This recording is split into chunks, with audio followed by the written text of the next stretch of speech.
शीतलपुर के एक छोटे से गांव में एक स्कूल था जहां गरीब और अमीर बच्चों को शिक्षा दी जाती थी। लेकिन उस स्कूल के अमीर छात्र गरीब बच्चों के साथ बहुत दुर्व्यवहार करते थे। अमीर बच्चों के लिए उस स्कूल में बैठने के लिए बेंच थी, लेकिन गरीब बच्चे जमीन पर बैठकर पढ़ाई किया करते थे। एक दिन की बात है। अरे तेरी हिम्मत कैसे हुई हम अमीरों के बेंच पर बैठने की? जैसे तुम इस स्कूल में पढ़ते हो वैसे ही हम भी इस स्कूल में पढ़ते हैं और स्कूल में किसी भी बच्चों के साथ भेदभाव नहीं किया जाता। आहा, तुझे क्या लगता है तेरे ये कहने से तो हमारी बराबरी कर सकेगा? अब तुझ जैसे गरीब बच्चे हमारे माता पिता के दिए हुए डोनेशन पर पढ़ाई करते हो और यही फर्क है कि तुम नीचे बैठते हो और हम ऊपर। सागर राजू को धक्का दे देता है, जिसके बाद वो बेंच से नीचे गिर जाता है। जिसके बाद सभी अमीर बच्चे जोर जोर से हंसने लगते हैं। बेचारा राजू कुछ नहीं कर पाता और वो चुपचाप से नीचे बैठ जाता है। जिसके बाद क्लास में अध्यापक आते हैं और पाठ पढ़ाना शुरू करते हैं। ऐसे ही दिन भर कई अध्यापक आते हैं और बच्चों को पढ़ाते हैं और चले जाते हैं। जब स्कूल खत्म हो जाता है तो वो सभी अनाथ बच्चे अनाथालय में चले जाते हैं। ऐसे ही रोजाना बेचारे गरीब बच्चों को अमीर बच्चों के ताने सुनते हुए अपना जीवन बिताना पड़ता है। एक दिन शहर से एक अमन नाम का अध्यापक उस स्कूल में आता है। ओहो, आज मेरी पहली क्लास का दिन था और मैं आज ही लेट हो गया। अमन जैसे ही स्कूल की कक्षा में पहुंचता है, कुछ बच्चों को जमीन पर और कुछ बच्चों को बेंच पर बैठे हुए देखता है। अरे बच्चों, तुम सब यहाँ पर नीचे क्यों बैठे हो? चलो बेंच पर बैठो। नहीं टीचर, ये गरीब बच्चे हैं, ये सब हमारे साथ नहीं बैठ सकते। स्कूल में बेंच पर केवल अमीर बच्चे ही बैठते हैं। Very good. निशा, तुम इतनी अच्छी लड़की होकर ऐसी बातें कैसे कर सकती हो? हाँ, ये स्कूल है और यहाँ सभी लोग एक समान हैं। चलो बच्चों, समय बर्बाद किए बिना जल्दी से ऊपर बेंच पर बैठ जाओ। अमन के कहने पर गरीब बच्चे बेंच पर बैठ जाते हैं। ये सब अमीर बच्चों को बिल्कुल भी पसंद नहीं आता और वो अपने घर जाकर अमन की शिकायत अपने माता पिता से कर देते हैं। पिताजी, आज स्कूल में एक नया टीचर आए थे, उन्होंने हमारे साथ उन गरीब बच्चों को बिठा दिया। अरे उस टीचर की इतनी हिम्मत, उसे तो मैं कल बताता हूँ। अगले दिन सभी अमीर माता पिता स्कूल के प्रिंसिपल के साथ मीटिंग करते हैं। क्या इसीलिए हम इतना सारा डोनेशन स्कूल वालों को देते हैं कि वो हमारे बच्चों के साथ इन गरीब बच्चों को लेकर के बैठाएं? देखिए, हमारे बच्चे इन गरीब बच्चों के साथ नहीं बैठेंगे। कुछ ही देर में मीटिंग खत्म हो जाती है, जिसके बाद प्रिंसिपल अमन को अपने कैबिन में बुलाते हैं। देखो अमन, ये स्कूल अमीरों के बलबूते पर चल रहा है। अगर तुम उनसे पंगा लोगे तो स्कूल बंद हो जाएगा। लेकिन सर, आप एक स्कूल में गरीब और अमीर का फर्क कैसे कर सकते हो? देखो अमन, अगर तुम्हें इस स्कूल में बच्चों को पढ़ाना है तो ऐसे ही पढ़ाओ। हमारे यहाँ सिस्टम में छेड़छाड़ी मत करो, वरना हमें तुम्हें यहाँ से ट्रांसफर करना पड़ेगा। प्रिंसिपल की बातें सुनने के बाद अमन कुछ नहीं करता, जिसके बाद वो ऐसे ही अमीर और गरीब बच्चों को पढ़ाने लगता है। वहीं दिवाली का त्योहार आने वाला होता है। स्कूल के अमीर बच्चे दिवाली के बम पटाखे स्कूल में जलाकर गरीब बच्चों को परेशान करने लगते हैं। ये देखो मेरा रॉकेट, अब मैं ये रॉकेट गरीब बच्चों के ऊपर छोड़ूंगा। ऐसा कहकर वो रॉकेट जलाकर गरीब बच्चों के ऊपर छोड़ देता है, जिसके बाद रॉकेट से बेचारी राधा की फ्रॉक में छेद हो जाता है और वो रोने लगती है। तभी राजू कहता है, काश हमारे माता पिता जिंदा होते तो हमारा ये हाल ना होता। राजू की ये बात अमन सुन लेता है, जिसके बाद अमन पहले राधा को चुप करवाता है और फिर राजू से पूछता है, तुम सब बच्चे अनाथ कैसे हुए? आखिर तुम्हारे माता पिता को क्या हुआ? तुम सब इस तरह अनाथालय में क्यों रहते हो? टीचर, कुछ समय पहले की बात है। हम सभी के माता पिता गांव के इस विद्यालय को बनाने के लिए मजदूरी का काम करते थे। सरकार से उन्हें थोड़ा पैसा मिल जाता था और वह हमें पालने के लिए विद्यालय को बनाने के लिए मजदूरी करते थे। लेकिन एक दुर्घटना के चलते विद्यालय की दीवार हमारे माता पिता पर गिर गई। तब से हम अनाथ हैं और हमारा इस दुनिया में कोई नहीं। हमारे माता पिता होते तो हमें बहुत प्यार करते, हमारे लिए ढेर सारे बम पटाखे लाते और हम भी नए कपड़े पहनकर अपने माता पिता के साथ खुशी से दिवाली का त्योहार बनाते। अमीर बच्चे हमारे साथ दुर्व्यवहार करते हैं और हर दिवाली पर हम सब दूर से इन बच्चों को बम पटाखे जलाते हुए देखते हैं। गरीब बच्चों की ये बात सुनकर अमन की आंखों में आंसू आ जाते हैं और वो अपने मन ही मन सोचता है, मैं इन बच्चों को उनके माता पिता जैसा प्यार तो नहीं दे सकता, लेकिन इन बच्चों को इनके हिस्से का सम्मान तो दिलवा कर ही रहूंगा। अमन के दिमाग में कुछ तो चल ही रहा होता है। वो अपना फोन निकालता है और यहाँ वहां लोगों को कॉल करने लगता है। कई घंटों फोन पर बात करने के बाद अमन एक गहरी सांस लेते हुए खुद से कहता है, अब तो इन अमीर लोगों और उनके बच्चों को सबक सिखाना ही होगा। अमन अगले दिन होने का इंतजार करता है। जैसे ही अगले दिन सवेरा होता है, गांव के सभी लोग अपने अपने कामों में लग जाते हैं। जिसके बाद अमन भी विद्यालय के छात्रों को पढ़ा रहा होता है। लेकिन तभी अचानक से स्कूल के अंदर मीडिया वाले आ जाते हैं। ये देखिए, इस गांव के स्कूल में एक ही क्लास के अंदर कितना बड़ा भेदभाव किया जाता है। एक तरफ तो गरीब बच्चे जमीन पर बैठे हैं, तो दूसरी तरफ कुछ बच्चे अमीरों की बेंच पर बैठे हैं। अगर इसी प्रकार का हमारे देश में भेदभाव रहा तो ये अमीरी और गरीबी कभी नहीं खत्म होगी। देखते ही देखते मीडिया वाले अमीर और गरीब बच्चों के बारे में कई सारी चीजें टीवी पर ले आते हैं। जिसके बाद चारों तरफ टीवी पर यह खबर फैल जाती है। तभी एक मीडिया वाला कहता है, देखें जरा इन गरीब बच्चों को। ये वही बच्चे हैं जिनके माता पिता ने दिन रात मजदूरी करके इस विद्यालय को बनाने में अपना योगदान दिया था, लेकिन एक दुर्घटना के चलते उनकी मृत्यु हो गई और ये बच्चे अनाथ हो गए। लेकिन आज उन्हीं गरीब माता पिता के इन बच्चों के साथ इतनी बड़ी पार्शियलिटी की जा रही है। मेरा सरकार से यह निवेदन है कि इन बच्चों को उनका हक दिया जाए और इनके साथ ये भेदभाव खत्म कर दिया जाए। यह खबर ब्रेकिंग न्यूज बन जाती है और चारों तरफ फैल जाती है। जिसके बाद कई लोग उन गरीब बच्चों की मदद करने के लिए उनके पास आते हैं और उन्हें नए नए कपड़े देकर जाते हैं और उन्हें बहुत प्यार करते हैं।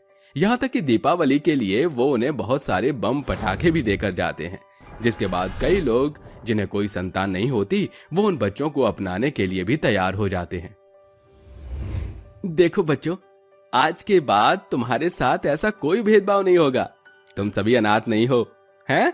देखो ये कितने लोग खड़े हैं जो तुम्हें अपनाना चाहते हैं। अब तुम बताओ, क्या तुम अपने माता पिता को चुनना चाहोगे? ये सुनकर सभी गरीब बच्चे बहुत खुश होते हैं। जिसके बाद वहां पर आए हुए वो लोग जिन्हें कई सालों से कोई संतान नहीं हुई, वो उन गरीब बच्चों को अडॉप्ट कर लेते हैं। जिसके बाद उन सभी गरीब बच्चों को माँ बाप का प्यार मिल जाता है और वो सभी अपने अपने अडॉप्टेड माता पिता के साथ खुशी खुशी चले जाते हैं। जिसके बाद उनका दिवाली का त्योहार भी बहुत अच्छे से मनता है और वो अपने अडॉप्ट पेरेंट्स के साथ खुशी खुशी रहने लगते हैं। आज मुझे अपने ऊपर बहुत फक्र होता है। अच्छा हुआ मेरे माता पिता ने मुझे इतना पढ़ाया लिखाया था कि मैं इस काबिल बन सका और इन गरीब बच्चों को माता पिता का प्यार और उनकी खुशियां दिलवा सका। अब इनमें से कोई भी बच्चा मेरी तरह अनाथ नहीं है, सभी के माता पिता हैं। काश मेरे माता पिता भी मेरे साथ होते। इस दिवाली अमन ने कई गरीब अनाथ बेसहारा बच्चों की बहुत मदद की और उन्हें माता पिता का प्यार भी दिलवाया। जबकि अमन के माता पिता कई वर्ष पहले ही भगवान को प्यारे हो गए थे। मेरी आपसे यही आशा है कि अमन की तरह आप भी ऐसे ही कई गरीब अनाथ बच्चों की मदद करें और दिवाली पर उन्हें ढेर सारा प्यार दें और उनके साथ अपनी खुशियां बांटें। भिखारन बनी बहू। अरे अतुल, आज इतनी सुबह सवेरे तैयार हो गया? हाँ माँ, आज बहुत बड़े तबके के क्लाइंट के साथ में मेरी मीटिंग है, इसलिए समय से पहले ही पहुंचना पड़ेगा। जरा जाते हुए मुझे रास्ते में मंदिर छोड़ देगा क्या? हाँ माँ, चलिए। सुनंदा के बेटे अतुल का नाम शहर के जाने माने बड़े बिजनेसमैन की श्रेणी में शुमार था। उनके घराने में किसी भी सुख सुविधा की कोई कमी घटी ना थी। अतुल अपनी माँ सुनंदा को मंदिर की सीढ़ी पर ड्रॉप करके चला जाता है। बाय माँ। बाय बाय सन, जल्दी से माता रानी के दर्शन कर लेती हूँ, वरना भक्तों की भीड़ बढ़ जाएगी। सुनंदा मंदिर में पूजा अर्चना करके जैसे ही सीढ़ियों से नीचे उतर रही होती है कि एक भिखारन जिसकी दशा बड़ी बुरी थी, उसकी सूरत भी भूख के मारे कुम्हला चुकी थी, सुनंदा के पांव पकड़कर कहती है, मेम साहब कुछ खाने को दे दो। पिछले 3 दिनों से मेरे पेट में खाने का एक दाना भी नहीं पड़ा। भूख से मेरी अंदरूनी अंतड़ियां सूखने को हो रही हैं। इस भिखारन की भूख मिटाने को कुछ दे दो। सुनंदा गुस्से से भौं चढ़ाकर भिखारन को झकझोरते हुए बिगड़े बुरे स्वर में फटकारती है, बेड़ा गर्क हो तेरा भिखारन। रईस लोग दिखते नहीं कि पैसे ऐचने के लिए पांव में पड़ जाते हो। चल भाग यहाँ से। सुनंदा के शब्द सुनकर उस भूखी भिखारन की आंखों में आंसुओं का सैलाब उमड़ पड़ता है। सुनंदा टैक्सी में सवार होकर अपने घर लौट आती है। अगली सुबह संयोगवश सुनंदा का बेटा अतुल मंदिर के पास से गुजरते हुए गाड़ी रोककर कहता है, माता रानी की दया से कल की मीटिंग सक्सेसफुल रही। माथा टेकाता हूँ। अतुल जैसे ही कार से निकलते हुए अपने कदम मंदिर की पहली सीढ़ी पर धरता है, भिखारन उसके पास आकर कहती है, साहब मुझ बेबस भिखारन पर तरस खाओ, कुछ खाने को दे दो, भगवान तुम्हें मुझ भिखारन का पेट भरने का प्रतिफल जरूर देगा। ये कहते हुए भिखारन अतुल की बाहों में बेहोश हो जाती है। अतुल उसके मुंह पर पानी की छींटे मारता है कि भिखारन के भेष में उसका चेहरा पीला सोने की भांति चमकने दमकने लगता है। कितनी सौम्य और सुंदर है ये, जाने भाग्य ने इसे भिखारन की उपाधि कैसे दे दी।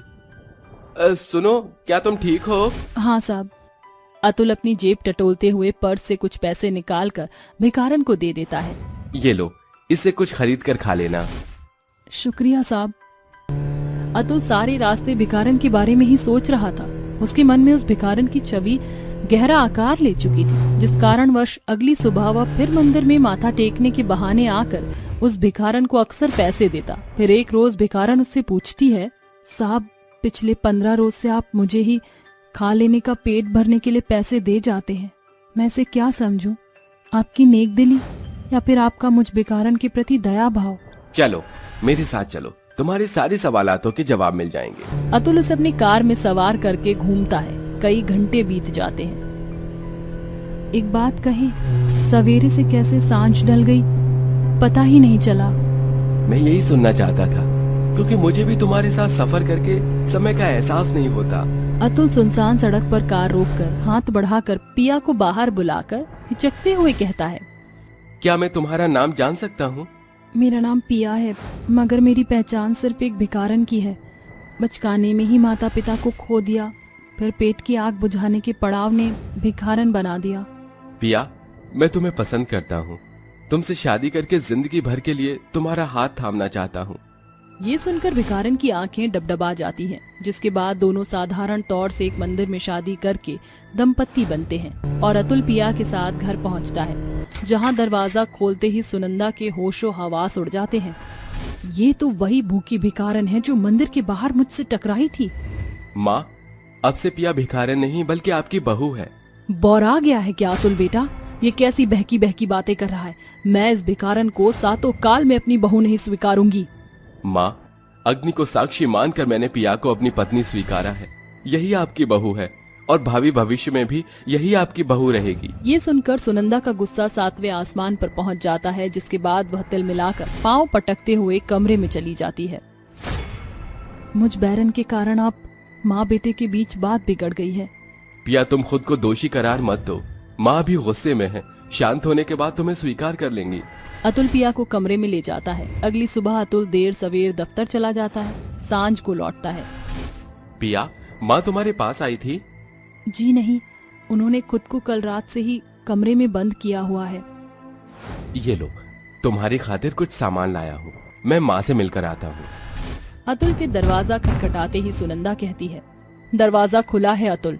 माँ, मेरी आंखों में देखिए, आपके बेटे की खुशी पिया के साथ है। उसे अपनी बहू मान लीजिए माँ। याद है, पिताजी अक्सर कहते थे कि किसी अनाथ यतीम का हाथ थामने वाला एक सर्वोत्तम शख्स कहलाता है। पिताजी के लिए ही पिया को बहू मान लीजिए माँ। अतुल, तू जानता है ना, तेरी आंखों में आंसू मुझे गवारा नहीं। ठीक है, मान लिया मैंने पिया को बहू। तेरी खुशी में मेरी खुशी है। अतुल को इस बात की जरा सी भी खबर नहीं थी कि उसकी माँ सुनंदा झूठा स्वैंग रच रही है। अगले दिन, माँ, मैं दफ्तर जा रहा हूँ। कुछ देर बाद, अरे ओ मेरी भिखारिन बहू, चल जल्दी से मेरा और मेरी बेटी न्यासा का खाना परोस। अरे अब घूरती रहेगी या खाना देगी? जी परोसती हूँ। देख ले न्यासा बेटी, इस भिखारन ने कितना लंबा हाथ मारा। कहाँ तो कल तक मंदिर की सीढ़ियों में भिखारन का मैला कुचला भेष धरे रहती थी, और आज मेरे बेटे के बदौलत इसकी जात ही बदल गई है। कुछ देर बाद, अरे ओ मेरी भिखारन बहू, ये क्या बेवकूफी कर रही है? माँ जी, अपने लिए खाना परोस रही हूँ। मेरी भिखारन भाभी, ऑलरेडी पहले हमारा ये बचा कुचा खाना खाओ। न्यासा, ये तो जूठन है। वाह वाह, भिखारन से बहू बने 2 दिन भी नहीं हुए और नखरे करने लगे। अरे याद कर, जब भिखारन थी तो तुझे ये जूठन भी नसीब ना होता था। सच कह रही है सासू माँ, भला मुझ भिखारन की क्या औकात। पिया बिना बात आगे बढ़ाए अपनी सास और ननद का जूठन बटोर कर एक ही थाली में करके जैसे टेबल पर बैठने वाली होती है कि न्यासा एक एक कुर्सी पीछे सरकाती है। अब क्या हुआ न्यासा? अरे ओ मेरी भिखारन बहू, तेरी औकात इतने महंगे टेबल पर बैठकर खाने की नहीं है। ये थाली उठा और जमीन पर बैठकर खा। सास और ननद का बुरा बर्ताव देख पिया बिलखती हुई खाना खाती है। समय गुजर जाता है। दोनों माँ बेटी किसी न किसी बहाने पिया को उसकी बीती भिखारन की जिंदगी याद दिलाते। मगर एक रात सुनंदा तेज बुखार से तप रही होती है। तभी करहाने की आवाज सुनकर पिया उसके पास आती है। माँ जी, क्या हुआ? आप ठीक तो हो? अरे ओ मेरी भिखारन बहू, खबरदार जो मुझे हाथ लगाया। न्यासा, उठना बेटी। माँ, अभी आप बीमार हैं, आपके बगल में सोकर मेरी तबीयत बिगड़ जाएगी। मैं कहीं और सोने जा रही हूँ। ये कहकर न्यासा हॉल में चली जाती है। बिना कुछ पूछे पिया सुगंधा के शरीर पर ठंडे पानी की पट्टियां करनी शुरू कर देती है। सारी रात कभी उसके पैर दबाती तो कभी सर। देखते ही देखते आधी रात का सफर सुबह में बदल जाता है। माँ जी, अब कैसा महसूस कर रही हैं आप? अपनी ही नजर में गया गिरा महसूस हो रहा है बहू।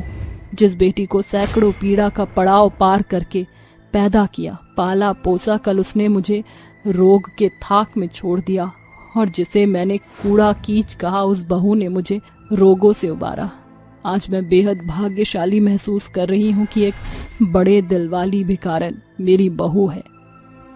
एक और बेटी का बुरा बर्ताव और बुरे दौर में बहू का दुख में साझा साथ सुनंदा में बड़ा बदलाव ला चुका था, जिसके बाद सुनंदा ने अपनी भिखारिन बहू को सदा के लिए स्वीकार कर लिया था।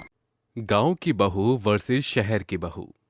गांव की बहू वर्सेस शहर की बहू। ये कहानी है दो सास बहू की जोड़ी की, जिनका जिक्र गांव और शहरी तौर तरीकों से जुड़ा हुआ है। शकुंतला और काया शहर में रहने वाली सास बहू थी, वहीं संध्या और कमला गांव में रहने वाली सास बहू थी। कमला और संध्या बलिहार गांव में रहने वाली सास बहू थी। संध्या बहू, अरे ओ संध्या बहू, अरे नास पीटी जिंदा भी है कि निपट गई? सास की स्वर सुनकर संध्या सहमी हुई उसके पास आकर कहती है, जी सासू माँ, आपने बुलाया क्या? वो क्या है ना बहू रानी, बड़ी देर से तेरे दर्शन नहीं हुए थे, इसीलिए बस। आजकल की बहुओं ने तो लोक लाज बिसार ही दी है।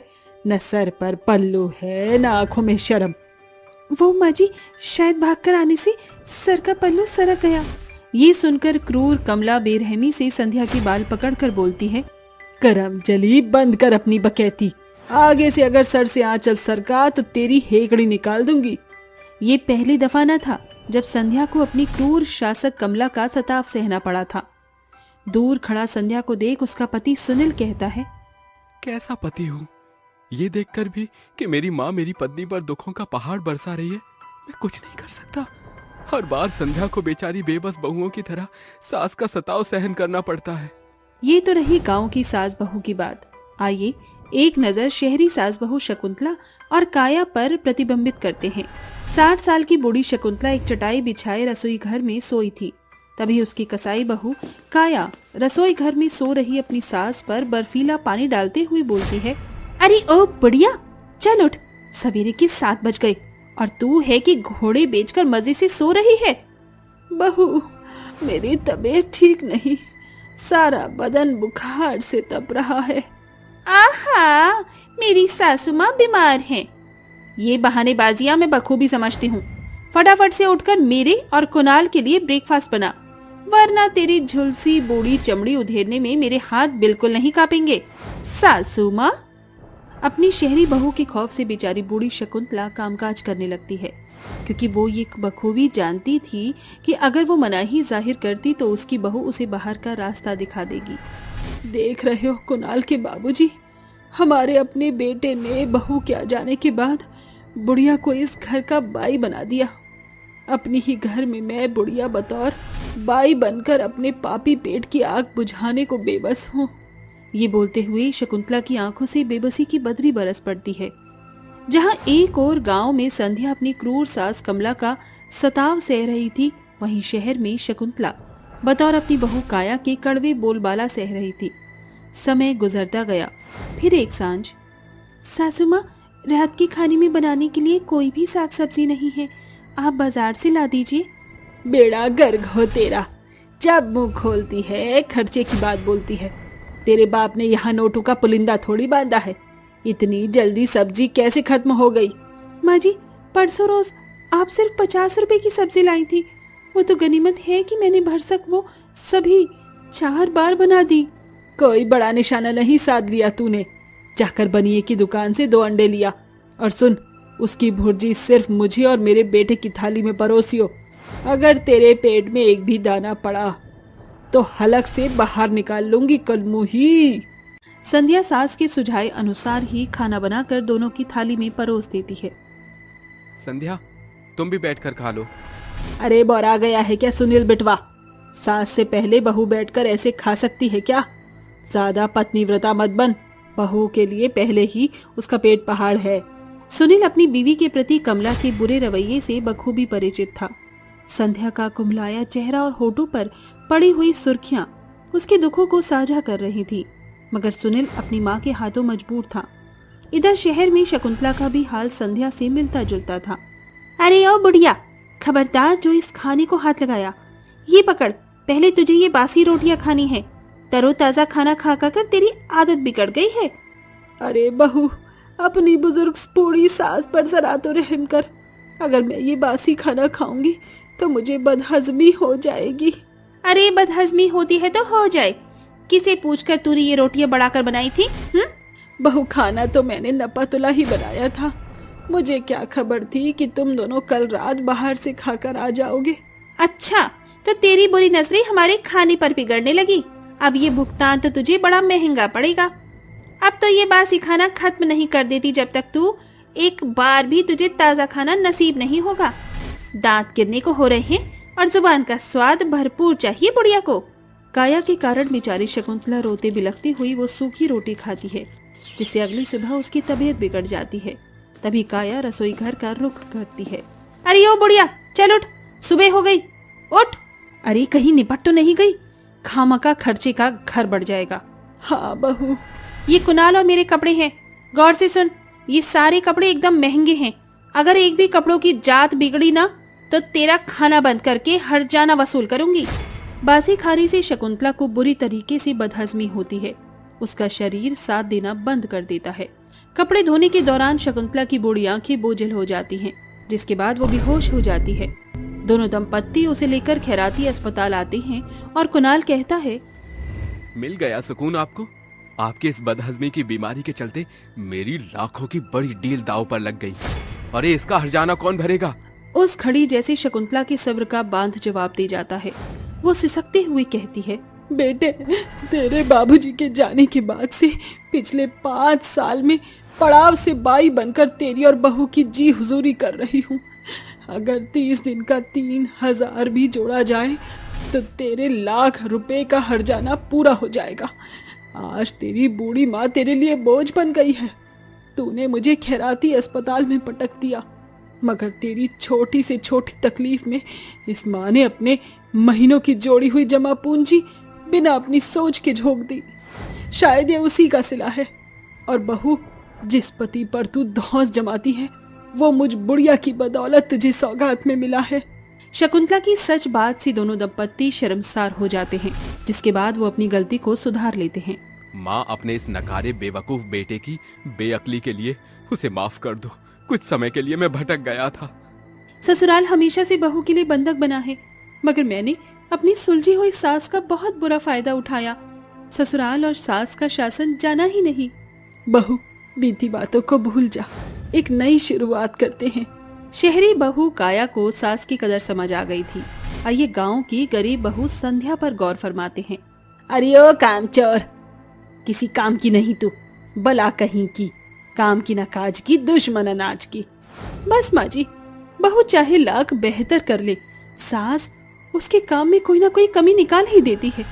भरसक कोशिश के बावजूद आप मुझसे कभी खुश नहीं होती। देख रहा है सुनील, तेरी बीवी मुझसे कैसे बात कर रही है। सच ही तो कहा है संध्या ने माँ। अरे बहू बनाकर लाई थी आप, उसे बाई बनाकर रख दिया। आपके सैकड़ों सताव सितम सहकर भी ये बेचारी चुप रहती है। सुनील जी, शांत हो जाइए। बहू सच ही तो बोल रहा है सुनील। मैंने सास की धौंस में तुझ पर ताड़ना बरसाई। बहू तो घर की लक्ष्मी होती है। मैंने बहू को बाई बना दिया।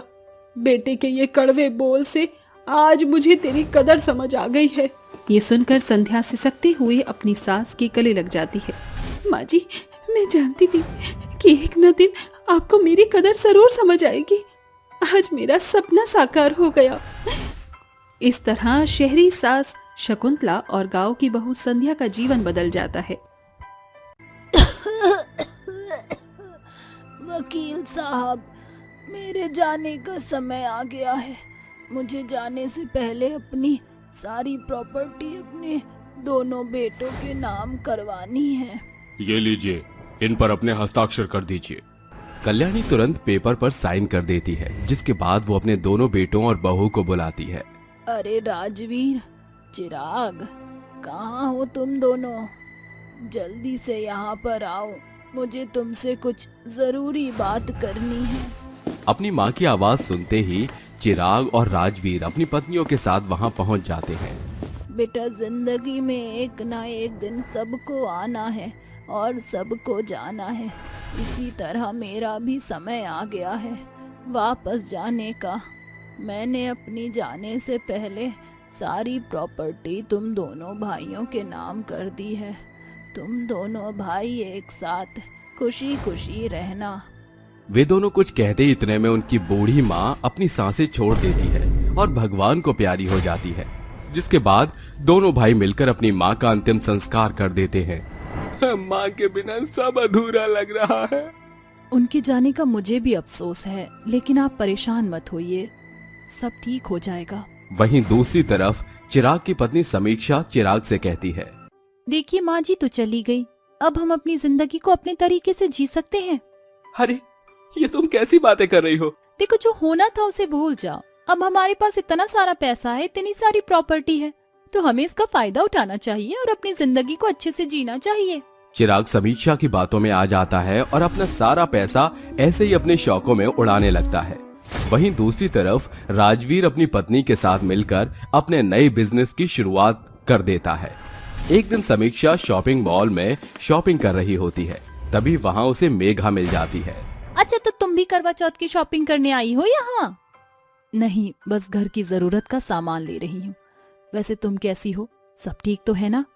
अब इतना सारा पैसा होगा तो खुश तो होंगी ही, लेकिन तुम अपने कंजूस पति के साथ खुश तो हो ना, जो तुम्हें एक नई साड़ी तक नहीं दिलवा सकता? ऐसा कहकर समीक्षा वहाँ से चली जाती है, जिसके बाद समीक्षा और चिराग अपना धीरे धीरे करके सारा पैसा खत्म कर देते हैं, जिसके चलते चिराग को अपनी गाड़ी और अपना घर बेचकर एक किराए के घर पर रहना पड़ता है। एक दिन समीक्षा चिराग से कहती है, हमने बहुत बड़ी गलती कर दी, हमने अपना सब कुछ खो दिया। ये सब तुम्हारी वजह से हुआ है। अगर तुम पैसों को इस तरह बर्बाद न करती तो हम सड़क पर नहीं आते। ऐसा कहकर चिराग वहां से उठकर गुस्से से चला जाता है। कुछ दिन बीतने के बाद मेघा कार से जा रही होती है, तभी उसकी नजर समीक्षा पर पड़ती है, जो पानी भरने के लिए गली की औरतों से लड़ाई कर रही होती है। अरे, पहले मेरा नंबर है, पहले पानी मैं भरूंगी। ओहो, देखो तो सही से आ गई यहाँ अपना मुंह लेकर। अरे, यहाँ क्या तेरे बाप का नल लगा है जो तू पहले पानी भरेगी? देख, मुझसे उल्टा मत बोल, नहीं तो तू नहीं जानती कि मैं तेरा क्या हाल करूंगी। साली कुतिया, तू मुझे धमकी देती है? रुक, तुझे तो मैं अभी बताती हूँ। देखते ही देखते उन दोनों की लड़ाई होने लगती है। तभी मेघा वहां आकर लड़ाई रोकती है। तुम ठीक तो हो ना? तुम इन औरतों के मुंह क्यों लग रही हो, और तुमने ये अपनी हालत क्या बना रखी है? समीक्षा की आंखों में आंसू आ जाते हैं, लेकिन वो बिना कुछ कहे अपने घर को लौट आती है। उसका ये बर्ताव मेघा को कुछ समझ नहीं आता। रात को जब चिराग वापस घर को लौटता है तो उसके आने पर समीक्षा उससे कहती है, देखिए जी, कुछ ही दिनों में करवा चौथ का व्रत आने वाला है। आज पड़ोस की सभी औरतें करवा चौथ की तैयारी कर रही हैं। जो मैंने अपने लिए पहले शॉपिंग की थी वो सब मैंने घर की जरूरतों के चलते बेच दी। अब मेरे पास एक ढंग की साड़ी तक नहीं है। आप मुझे भी एक प्यारी सी साड़ी और हाथों के लिए चूड़ियाँ और मेरे व्रत का सामान दिलवा दीजिए। अरे, पागल हो गई हो क्या? भला मेरे पास इतने पैसे कहाँ से आए जो मैं तुम्हारे ये फालतू के शौक पूरे करूं? क्या कहा? फालतू के शौक? अरे, आप करवा चौथ के व्रत को फालतू का शौक कैसे बता सकते हो? चिराग बिना कुछ कहे वहां से चला जाता है। अरे हाँ हाँ, जाओ यहाँ से। मुझे तो पता ही था कि तुम मेरी कोई ख्वाहिश पूरी नहीं कर सकते। अरे, ये सब मेघा उसके घर के बाहर खड़ी होकर सुन लेती है, जिसके बाद मेघा समीक्षा के पास आती है और उससे कहती है, देखो समीक्षा, तुम बहुत मुश्किल में हो, इसलिए मैं तुम्हारी मदद करने के लिए आई थी। ये लो, अपने पास इन पैसों को रख लो और अपने करवा चौथ का सामान ले आना। अब इन पैसों को लेने से मना मत करना। मेघा उसके हाथों में पैसे रख देती है, जिसके बाद समीक्षा रोते हुए कहती है, ये सब मेरी ही गलती है। काश अगर मैंने उस समय थोड़ा सा पैसा जोड़ लिया होता तो आज मेरा ये हाल ना होता। मेघा वहाँ से चली जाती है। उसके जाने के बाद समीक्षा अपने मन ही मन सोचती है, मैंने अपनी एक गलती की वजह से सब कुछ खराब कर दिया, लेकिन अब मैं सबको सुधारना चाहती हूँ। चिराग जी तो शर्म के मारे कभी भी राजवीर भाई से बात नहीं करेंगे। मुझे ही मेघा दीदी के पास जाकर उनसे बात करनी होगी। ऐसा सोचकर समीक्षा रात के समय ही घर से निकल जाती है। वो सुनसान सड़क पर चलती रहती है। तभी वहाँ से राजवीर की कार गुजर रही होती है। राजवीर समीक्षा की हालत देखकर अपनी कार उसके पास रोकता है और उससे कहता है, अरे समीक्षा, ये क्या? तुम इतनी रात को इस सुनसान सड़क पर चलकर कहाँ जा रही हो? चलो कार में बैठो। राजवीर समीक्षा को अपनी कार में बिठाकर उसे अपने साथ अपने घर ले जाता है, जिसके बाद वो समीक्षा को बिठाकर उससे पूछता है, ये सब क्या हो गया है समीक्षा? तुम्हारी ये हालत? और चिराग कहाँ है? तुम दोनों ठीक तो हो ना? समीक्षा बहुत बुरी तरह रोने लगती है, जिसके बाद वो राजवीर को अपने साथ हुई सभी परेशानियों के बारे में बताती है, जिसे सुनकर राजवीर बहुत मायूस हो जाता है और समीक्षा से कहता है, तुम दोनों इतनी परेशानियों से जूझते रहे और तुमने एक बार भी मुझे कुछ नहीं बताया? क्या तुम मुझे अपना नहीं समझते हो? अरे तुम दोनों मेरे बच्चों की तरह हो। तभी वहां पर मेघा आ जाती है और समीक्षा से कहती है, देखो, वक्त वक्त की बात है। उस समय तुम्हारा वक्त था और तुमने अपने पैसों को अपने शौकों में इस्तेमाल किया, लेकिन उस वक्त हमने एक समय का खाना छोड़कर पैसा सेव किया और उसे सही जगह इस्तेमाल किया, जिसकी वजह से आज हम ऐशो आराम की जिंदगी जी रहे हैं। लेकिन तुम्हें तुम्हारी गलती का एहसास है, इसलिए हम तुम्हारे साथ हैं और तुम्हारी मदद भी करेंगे। मैंने आपके साथ इतना बुरा बर्ताव किया था, उसके बाद भी आपने मेरी मदद की। मुझे आज अपनी गलती पर सच में बहुत अफसोस है, लेकिन अब मैं ऐसी गलती दोबारा कभी नहीं करूंगी। बस मेरी आपसे एक प्रार्थना है, मुझे और मेरे पति को आपसे कुछ नहीं चाहिए। बस आप मेरे पति को अपनी कंपनी में नौकरी पर रख लीजिए। कल से तुम चिराग को कंपनी भेज देना। अब मैं उसे पैसा कमाना सिखाऊंगा और मेहनत का फल किस तरह मिलता है वो भी सिखाऊंगा। अगले दिन से चिराग अपने बड़े भाई राजवीर की कंपनी में जाकर काम करना शुरू कर देता है।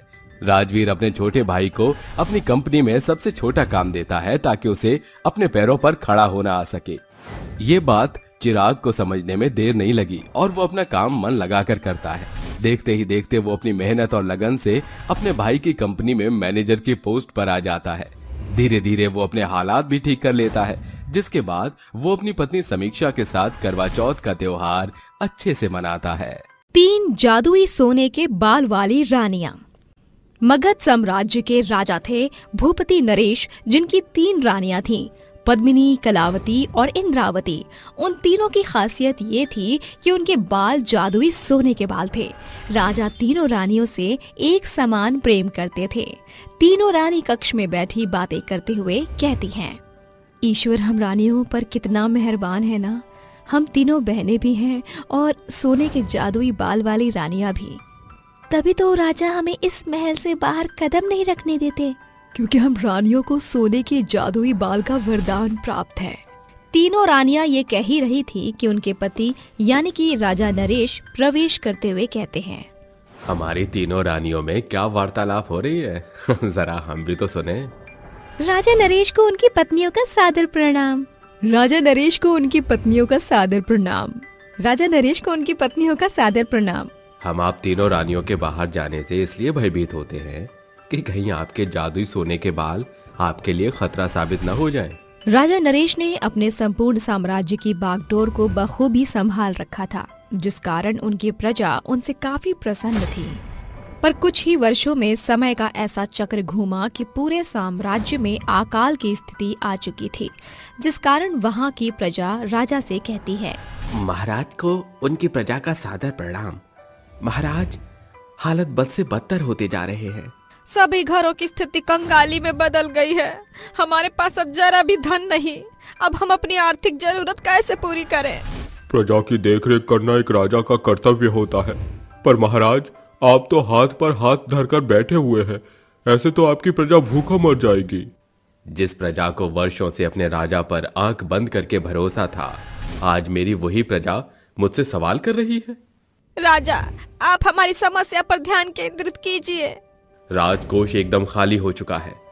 आप सभी ही बताइए कि मैं आपकी कैसे सहायता करूं।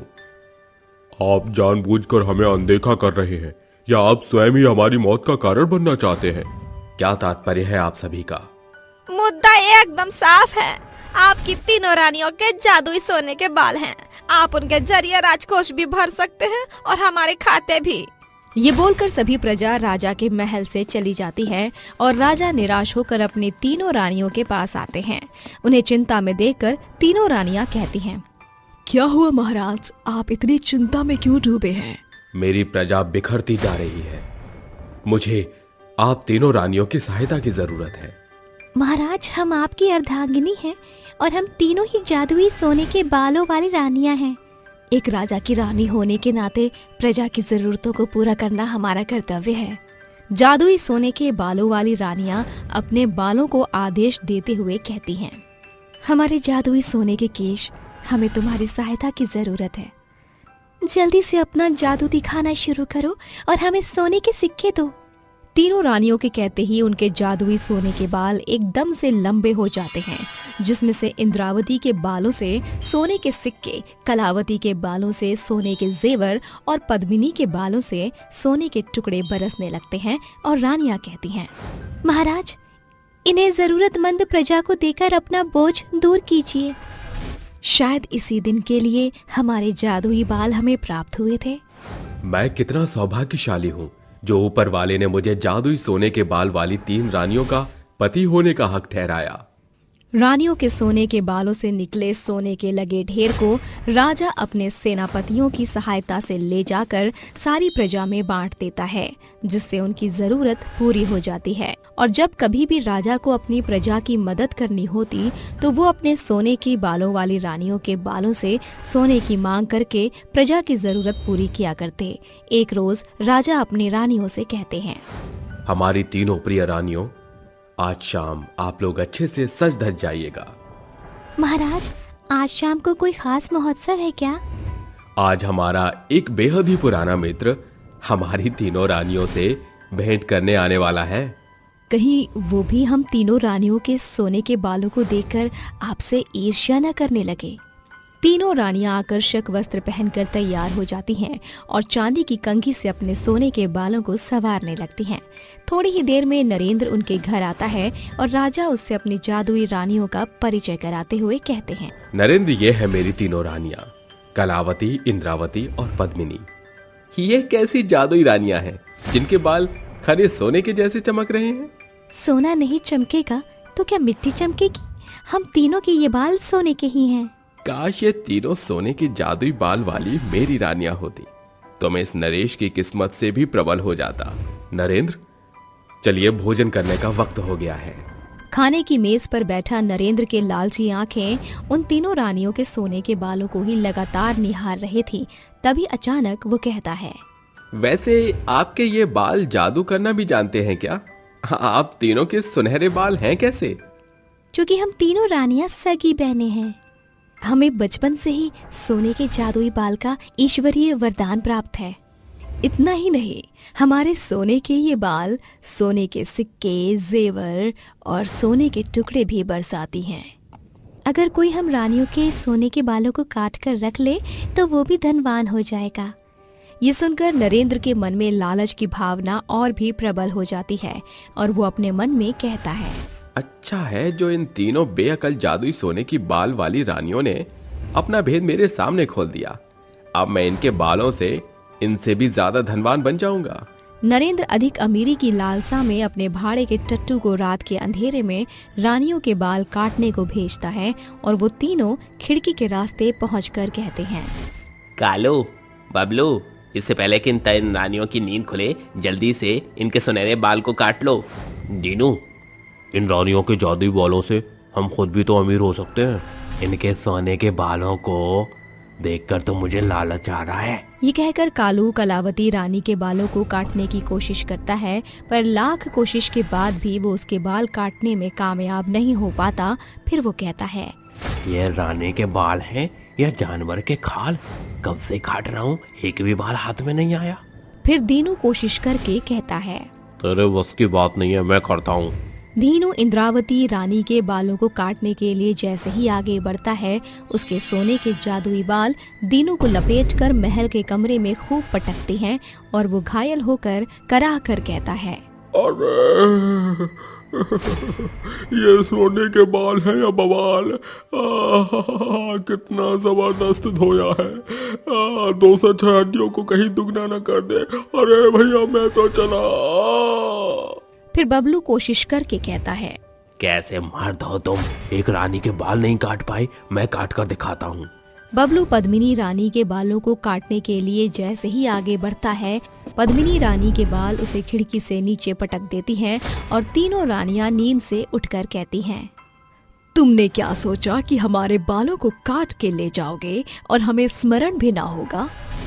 हम रानियों के जादुई सोने के बाल गरीब जरूरतमंदों के लिए हैं, लोभियों के लिए नहीं। और जो भी कोशिश करेगा उसका यही अंजाम होगा। जरूरत से ज्यादा लालच करना इंसान के लिए घातक साबित होता है, जो हमें इस कहानी में देखने को मिला।